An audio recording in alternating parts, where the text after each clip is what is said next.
Off the top at 6, the case of baby K will stay in the adult criminal system. He's the teen accused of trying to kill a student on a Prince George's County school bus last year. And after 2 days in the courtroom, a judge finally announces a decision. Fox 5's Homa Bash has the latest.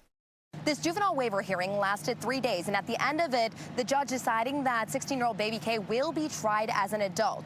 His real name is Caden Holland. Fox 5 had not previously been using that in our reporting since it wasn't clear if the case could be moved down to the juvenile court system. The judge's decision comes after 3 days of testimony from caseworkers and the Department of Juvenile Services. The main question here was whether or not Caden's case would stay in the adult system or transfer down to the juvenile system.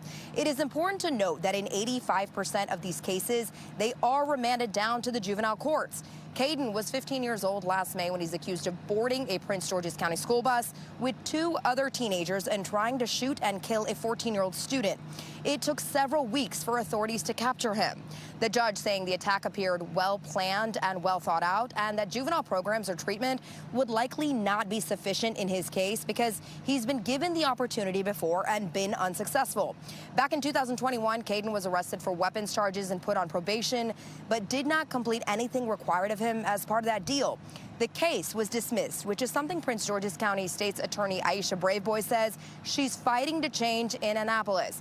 Braveboy spoke moments after the judge's decision came down today, saying she was not surprised. We really do believe that, we believe that if he takes advantage of the services that are being offered or that will be offered, that he has a chance to turn his life around.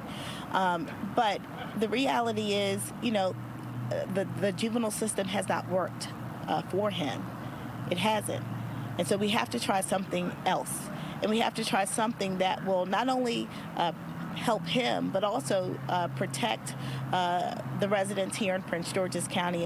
Now, Caden Holland has been held in an adult prison system since he was captured last May. Prosecutors saying in that time, he has been the aggressor in 3 prison fights. So what is next here?